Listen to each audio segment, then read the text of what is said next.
कभी मौका लग जाए अपनी जिंदगी में, कभी मौका लग जाए, कभी तुम्हारी जिंदगी में मौका लग जाए, सिद्धि विनायक गणेश जी का दर्शन करने के लिए जाओ, दगड़ू गणेश का दर्शन करने के लिए जाओ, अष्ट विनायक का दर्शन करने के लिए जाओ, उनके मंदिर में एक बार आवाज लगा कर कह देना हर हर महादेव। सबसे ज्यादा खुश होंगे मेरे गणेश जी महाराज, आज तो मेरे पिता का आशिक आया है, आज मेरे पिता को चाहने वाला आया और पिता का प्रेमी मेरा भी प्रेमी। कभी हरि विठ्ठल का दर्शन करने के लिए पंढरपुर में जाओ, क्योंकि भारत की भूमि पर केवल एक भगवान नारायण का मंदिर ऐसा है, पूरी भारत की भूमि में क्या पूरे विश्व में केवल भगवान पांडुरंगा हरि विठ्ठल का मंदिर ऐसा है जिसमें भगवान विष्णु के सिर पर शंकर का शिवलिंग है, वो पूरी दुनिया में एक हरि विठ्ठल में, केवल पांडुरंगा हरि विठ्ठल। इसलिए पंढरपुर में दर्शन करने जाओ, विठ्ठल विठ्ठल विठ्ठल विठ्ठल विठ्ठल विठ्ठल के साथ में एक आवाज और होना चाहिए, हर हर महादेव। तो हरि विठ्ठल प्रसन्न हो जाते हैं। मेरे मस्तक पर जो शिव बैठे हैं उसको देखकर आवाज लगा रहा है, हरि विठ्ठल शिवपुत्र गणेश। ये शमी और मंदार का पेड़ वृक्ष, इसकी पत्ती और इसके फूल जो मेरे पिता शिव जी को समर्पित करेंगे, जो मुझे समर्पित करेंगे, जो उनके मन की कामना होगी वो सारी कामना उनकी हम पूर्ण करेंगे।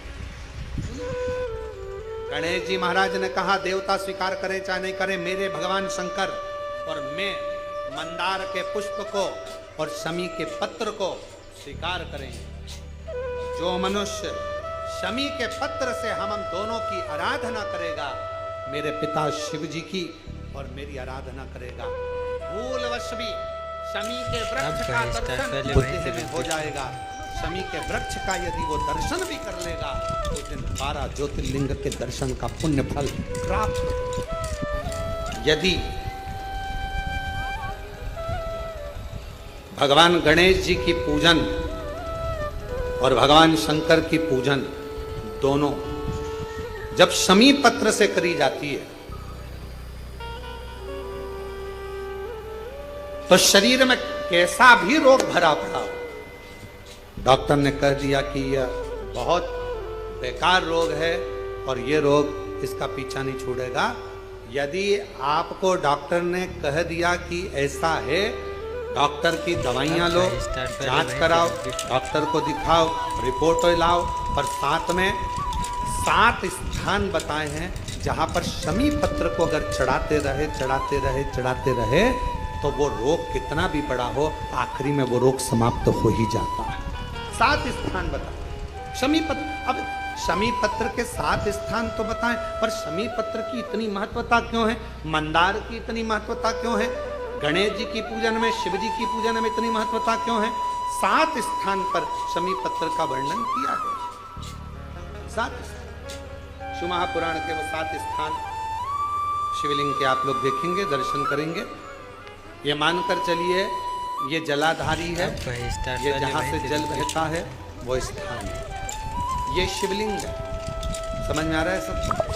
ये शिवलिंग, ये जलाधारी, ये जल बहता है वो स्थान, बीच में अशोक सुंदरी का स्थान, गणेश जी कार्तिकेय जी का स्थान, माँ जगत जननी का हस्तकमल, शिवलिंग, ऊपर जलाधारी में जया, विषहरा, शामली बारी, दौतली, 7 स्थान बताए।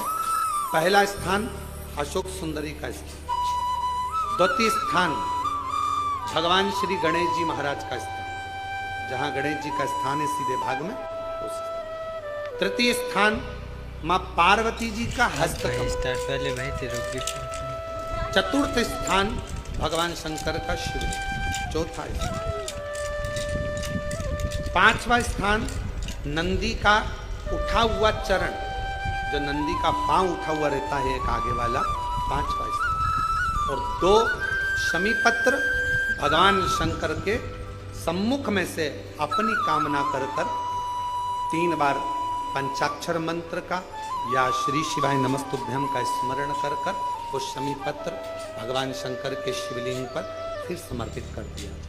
अगर ये 7 शमी पत्र समर्पित कर कर एक बेलपत्र शिव जी को समर्पित करा जाता है तो धीरे धीरे कैसा भी बड़े से बड़ा रोग हो वो धीरे धीरे कटना प्रारंभ हो जाता है। कहाँ चढ़ाते हैं दुर्वा? गणेश जी का जो दांत टूटा है उस दांत की ओर गणेश जी को दुर्वा समर्पित करी जाती है। इसलिए हमारे हिंदू धर्म में दो तरह के गणेश जी का प्रमाण कहा जाता है, एक राइट सूंड के गणेश, एक लेफ्ट सूंड के गणेश। राइट सूंड का जो गणेश होता है वो घर में रखा जाता है और लेफ्ट सूंड का जो गणेश होता है वो अपने ऑफिस में, व्यापार की जगह पर, दुकान में, धंधे में, पानी में, सर्विस में, नौकरी में लेफ्ट सूंड का गणेश रखा है। जिसकी दुकान, व्यापार, व्यवसाय में अगर राइट सूंड का गणेश रखा जाता है तो लक्ष्मी आती है पर टिकती नहीं। इसलिए घर में सीधी सूंड का गणेश और दुकान, व्यापार, व्यवसाय में, ऑफिस में उल्टी सूंड का, दो गणेश। तो इसका मतलब ये थोड़ी ना कि तुम्हारे घर में गणेश जी बैठा तो तुम उठा के बदल लिया, यहाँ का यहाँ दिया, यहाँ कर दिया। अब रखे रहने। हमेशा याद रखो, गणेश चतुर्थी के बाद अनंत चतुर्दशी पर जब गणेश जी का विसर्जन करते हैं तो गणेश जी की दो धर्म पत्नियां, वैसे तो गणेश जी की कुल मिला के 5 पत्नी, कितनी है? गणेश जी की 5 पत्नी। पहली श्री, दूसरी तुष्टि, तीसरी पुष्टि, चौथी रिद्धि और 5वीं सिद्धि। ये व्यक्ति के नाम के आगे जो लिखा रहता है ना श्रीमान, ये श्री संबोधन कहाँ से आया? और एक पीछे लिखते हैं, जैसे नाम के आगे लिखते हैं श्री और पीछे लगाते हैं जा में ई की मात्रा जी। लिखते हैं कि इधर नहीं लिखते? लिखते हैं श्रीमान अग्नि प्रसाद जी, श्रीमान बद्री प्रसाद जी, श्रीमान हरीश प्रसाद जी। तो श्री आगे क्यों आया और जी पीछे क्यों आया? कौन ने लगाया? किस लिए लगाया? कौन ने बताया कि आगे श्री लिखो? किसी के नाम के आगे जी लिख दे, पीछे श्री लिख दे, मर्जी अपनी अपनी कुछ भी। और किसने कहा कि आगे श्री लिखो? क्योंकि गणेश जी महाराज जब विवाह करने जा रहे थे और गणेश जी की जब बारात जा रही थी तो यमुना जी के तट पर गणेश जी की प्रथम पत्नी श्री गणेश जी के चरण पखारने के लिए खड़ी हो गई। और प्रथम गिनती में जब गणेश जी चलने लगे तो श्री ने उनके चरणों को रोक लिया और कहा, प्रभु मैंने आपका आवाहन करा है, मैं आपको अपने पति के रूप में देखती हूँ। भगवान गणेश जी ने कहा, तूने प्रथमता में मुझे पाया है, जिसके नाम के आगे तेरा संबोधन लगा रहेगा वो जगत में प्रसिद्ध होता चले जाएगा। इसलिए श्रीमान लिखा जाता है। अब जी का संबोधन कहाँ से आया वो भी समझ लीजिए। 33 करोड़ देवी देवता में सबसे सुंदर जोड़ी थी शंकर और पार्वती की। सही है कि गलत है? कभी नहीं झगड़ते। इसलिए पृथ्वी पर ना तो लक्ष्मी जी के व्रत हैं, ना ब्रह्माणी के व्रत, ना इंद्राणी के व्रत। अगर पूरी पृथ्वी पर सबसे ज्यादा व्रत किसके हैं? माता पार्वती। तीज का व्रत किसका? पार्वती का। चतुर्थी का व्रत किसका? पार्वती का। चौथ का व्रत किसका? पार्वती का। छठ का व्रत किसका? पार्वती का। जितने व्रत है सब माता पार्वती। लक्ष्मी जी का कोई व्रत है क्या? अरे बोलो तो, ये आप लोग वैभव लक्ष्मी का व्रत करते हो, ये पुराना व्रत नहीं है, ये तो अभी अभी लोगों ने चालू कर दिया। ये लक्ष्मी, यहाँ कई लोग अमावस्या के दिन, दिवाली के दिन व्रत रख लेते हैं, हमारे शास्त्रों में उसका भी प्रमाण नहीं है। वो तो तुम लक्ष्मी के चक्कर में रख लेते हो कि दिन भर भूखी रहूंगी तो लक्ष्मी जल्दी आ जाएगी। नहीं तो ये हमारे शास्त्र में प्रमाण नहीं है लक्ष्मी जी के व्रत। कहीं सरस्वती का व्रत है क्या? ब्रह्माणी का? अरे बोलो तो सर, बसंत पंचमी के दिन रखती हो कि सरस्वती का व्रत? नहीं, केवल एक व्रत माता पार्वती का। क्यों नहीं है? लक्ष्मी का व्रत इसलिए नहीं है क्योंकि माता लक्ष्मी भगवान नारायण को श्राप दी थी। जब लक्ष्मी जी श्रृंगार कर रही थी और इतने में भगवान विष्णु आ गए और भगवान विष्णु ने लक्ष्मी जी का मुख देखा, देखकर हंस दिए। इतने में लक्ष्मी को क्रोध आ गया, हे नारायण तुम मुझे देखकर हंसे हो घोड़े की तरह, इसलिए मैं तुम्हें श्राप देती हूँ, तुम्हारा सिर कट जाए और तुम्हें घोड़े का मुख लग जाए। तो भगवान नारायण को घोड़े का मुंह लगा और नारायण का हयग्रीव अवतार हुआ। कौन सा अवतार? हयग्रीव। ये लक्ष्मी का श्राप नारायण को लगा था, इसलिए लक्ष्मी का कोई व्रत नहीं। ब्रह्माणी ने ब्रह्मा को श्राप दिया था पुष्कर राज की भूमि पर। जब पुष्कर राज की भूमि पर यज्ञ हो रहा था, ब्राह्मणों ने कहा ब्रह्म देवता मुहूर्त निकल रहा है, जल्दी यज्ञ में बैठो। ब्रह्मा जी ने नारायणी से कहा, ब्रह्माणी से कहा, ब्रह्माणी जल्दी चलो, सरस्वती जल्दी चलो, यज्ञ में बैठना है। ब्रह्माणी ने कहा भी आई तैयार होके। ब्रह्माणी तैयार होने में लगी रही, बहुत समय निकल गया, मुहूर्त निकलने लगा। ब्रह्मा जी से ब्राह्मणों ने कहा ये मुहूर्त निकल रहा है। ब्रह्मा जी ने कहा करे क्या? इतने में ब्राह्मणों ने कहा तुम बताओ क्या करे? ब्रह्मा जी बोले आपको जो करना है करो। ब्राह्मणों ने गाय को पकड़ कर ले आए और गौ माता को खड़ी कर कर गाय के सामने वेद ध्वनि करना प्रारंभ करा। जब वेद ध्वनि करी तो गाय के मुख से वेद माता गायत्री को प्रकट कर लिया। गायत्री को प्रकट करा, ब्रह्मा जी के पास में गठजोड़ा बांधकर बिठा दिया। जैसे बिठाया उसी समय पर ब्रह्माणी आ गई और ब्रह्माणी ने आकर देखा ब्रह्मदेव तुमने मेरी जगह पर दूसरी नारी को बिठाया है, मैं तुम्हें श्राप देती हूं, तुम्हारे पृथ्वी पर कहीं मंदिर नहीं बनेंगे। ब्रह्माणी ने श्राप दिया। कहीं पर मंदिर है ब्रह्मा जी का? केवल एक जगह पुष्कर जी में जहां यज्ञ करा था वहां। तो ब्रह्माणी ने ब्रह्मा को श्राप दिया, लक्ष्मी ने नारायण को श्राप दिया, इंद्राणी ने इंद्र को श्राप दिया, और एक माता पार्वती ऐसी थी जो कभी ऊंची आवाज में बात नहीं करती थी। इसलिए पृथ्वी पर सबसे ज्यादा व्रत माता पार्वती के होते हैं। गणेश जी की प्रियता है दुर्वा। क्या प्रियता है? दुर्वा। कितनी दुर्वा गणेश जी को समर्पित करी जाती है? मात्र 5। कितनी? आज के जमाने में लोग गट्ठा बनाकर चढ़ा दें, वो अपनी जगह पर 5 दुर्वा पंचम इंद्रियों को वश में करने के लिए और भगवान के 5 जो स्वरूप हैं उनको अपने भीतर उतारने के लिए पंच। और दुर्वा में भी 3 गांठ।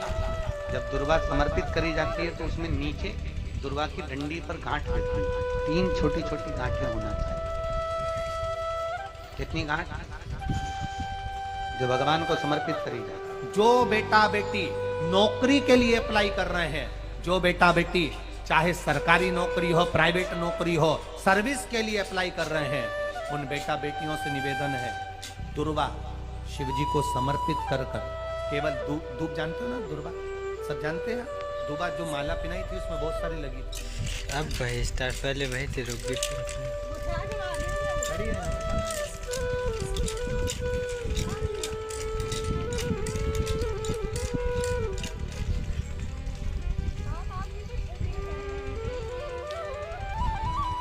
दुर्वा। जो बेटा बेटी सर्विस के लिए अप्लाई कर रहे हैं, तुम मेहनत करो, पढ़ाई करो, खूब पढ़ो, खूब तैयारी करो, अच्छे से तैयारी करो। जितनी मेहनत तुमने पूर्व में करी उससे दुगनी मेहनत तुम करो उस नौकरी को पाने के लिए। और साथ में जब एग्जाम के लिए जाओ, कहीं इंटरव्यू देने के लिए जाओ, दुर्वा शिव जी को, इस दुर्वा का जो डंडी का मुख है ये अशोक सुंदरी वाली जगह, फिर समझ लीजिए। अब भाई स्टार्ट पहले भाई तेरे ये शिवलिंग, ये गोल जलाधारी, यहाँ से पानी नीचे गिरता है, बीच में अशोक सुंदरी का स्थान होता है।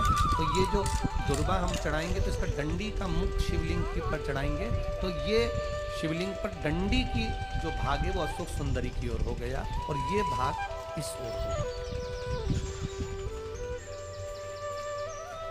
शिव जी को समर्पित कर कर पहले दुर्वा चढ़ाएंगे, उसके बाद में देवादिदेव महादेव को 1 लोटा जल जो तुम घर से लेकर गए हो वो समर्पित करो। 3 महीना लगातार अपनी पढ़ाई की मेहनत करो, अपने इंटरव्यू की मेहनत करो और खूब अच्छा पढ़कर साथ में 1 लोटा जल और दुर्वा शिव जी को भले 10 दुर्वा की जगह केवल 1 दुर्वा चढ़ाओ, चढ़ाकर जल चढ़ाना।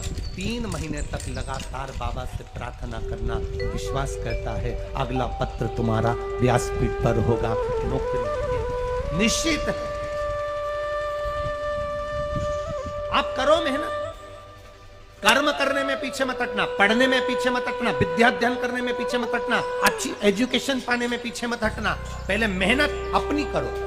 पूर्व में जो इंटरव्यू दिए हैं उसमें जितनी कमी रह गई अगली कमी को पूर्ण करने के लिए अच्छी मेहनत करो, खूब पढ़ो, खूब अच्छे से विद्या अध्ययन और फिर बाबा पर समर्पित होकर जाओ। बाबा पर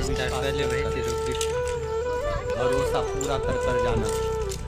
इंटरव्यू देते समय अपना विल पावर मजबूत होना चाहिए कि मेरे साथ मेरा काल अधिपति महाकाल है, अब निकल कर मानो।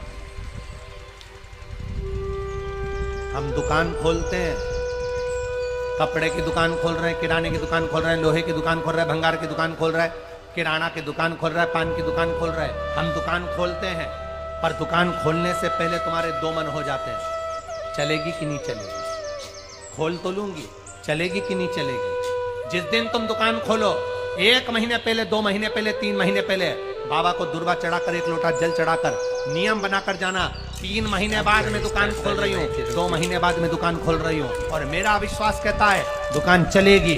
जिस दिन तुमने विचार कर लिया कि दुकान चलेगी कि नहीं चलेगी, तो वो नहीं चलेगी। जिस दिन तुमने विचार कर लिया कि दुकान खोल रही हूँ, मेहनत करूंगी, दिल से करूंगी, भले मेरे पास ज्यादा माल नहीं है, जितना माल खरीद के लाऊंगी उतना बेच कर बताऊंगी, क्योंकि मेरे साथ काल अधिपति महाकाल है, तो वो चलेगी। विश्वास दृढ़ करो, भरोसा पक्का करो। जिस दिन तुम्हारा विश्वास दृढ़ हो गया, उस दिन तुम विजय हो गए, उस दिन तुम आनंदता में हो गए। बच्चों का विल पावर कमजोर हो रहा है। दोस्त कह देते हैं सीए की पढ़ाई बहुत कठिन है, इंजीनियरिंग की पढ़ाई बहुत कठिन है, डॉक्टर की पढ़ाई बहुत कठिन है। साथ वाले ऐसे मत ढूंढना जो तुम्हारा विल पावर कमजोर कर दे। ये वाली फैक्ट्री खोलेंगे तो हो सकता है नुकसान हो जाए, इसलिए ये फैक्ट्री खोलने का मन नहीं हो रहा है। फैक्ट्री का सेटअप जम गया, सब कुछ जम गया, और मालूम पड़े, विचार करा कौन चलाएगा, कैसे होगा, कैसे चलेगी, तो वो फैक्ट्री कभी नहीं चलेगी। तुमने सोच लिया कि अपने क्षेत्र में नहीं है, मेहनत करूंगा, 4 चांद लगाऊंगा, कहीं पर भी जाऊंगा, पर जीत कर बताऊंगा, तो वो फैक्ट्री भी भग दौड़ेगी। निश्चितता है आपका विल पावर कमजोर नहीं होना चाहिए। शिव महापुराण की कथा यहां तक कहती है, मंदिर में जल चढ़ाने जाओ तो अपने घर से जल लेकर जाओ। मंदिर में तो बाल्टी भरकर रखा रहता है, लोटा भी रखा रहता है, कलश भी रखा रहता है। मंदिर का पानी भरकर, मंदिर की बाल्टी में से जल भरकर शंकर भगवान को नहलाना सरल है। अपने घर से जल लेकर जब जाओगे तो घर का वास्तु दोष, घर का पितृ दोष और घर का काल सर्प दोष तीनों उस लोटे के माध्यम से जाएगा और शिव को समर्पित करेगा। तो उन्होंने पूछा, गणेश जी फ्री कब रहते हैं? तो हमने कहा अब ये तुम्हारे ऊपर, हमको तो मालूम भी नहीं, हम तो अपॉइंटमेंट लिए भी नहीं, तो तुम्हें ज्यादा इसमें। तो आप शंकर जी की कथा करते हो, आपको नहीं मालूम कि गणेश जी कब फ्री रहते हैं? हमने कहा गणेश जी फ्री रहने का केवल एक समय होता है, एक टाइम होता है, एक पल होता है, एक घड़ी होती है कि गणेश जी महाराज हमारे घर में आ गए। गणेश जी की सबसे पहली जो आरती हो, उस आरती के समय पर अगर धूप बत्ती जलाई जाए या गोबरी को जलाकर उसमें गूगल छोड़ी जाए और गूगल छोड़ने के बाद गणेश जी का नाम ध्रुम वर्ण कह दिया जाए, तो गणेश जी को तुम्हारे घर की पूजा स्वीकार करना पड़ती है। बस वो समय हम जानते हैं। हम तो बस उतना जानते हैं कि शिव महापुराण में लिखा और मुद्गल पुराण में लिखा, गणेश पुराण में लिखा, गणेश जी का एक नाम होता है ध्रुम वर्ण। क्या नाम है? ध्रुम वर्ण गणेश जी का एक नाम होता है। जब हम धूप जलाकर और धूप लगाने के बाद में गणेश जी की सबसे पहली आरती करने के पहले, अगर हम सबसे पहली आरती गणेश जी की कर रहे हो, अपने घर में स्थापना कर रहे हो, बिठा रहे हो, और तुम चाहते हो कि गणेश जी मेरे घर में आके मेरी पूजा को स्वीकार करें और जो मांगू मेरा गणेश मुझे दे 10 दिन के अंदर, तो पहला नाम लेकर पुकार लेना ध्रुम वर्ण, विनायक बैठो, बस काम हो गया। वो फ्री होकर आता, वो बैठता अलमस्तता में। ये दुर्वा बुधवार के दिन जो बार इस बार पड़ रहा है, उस दिन समर्पित करिए।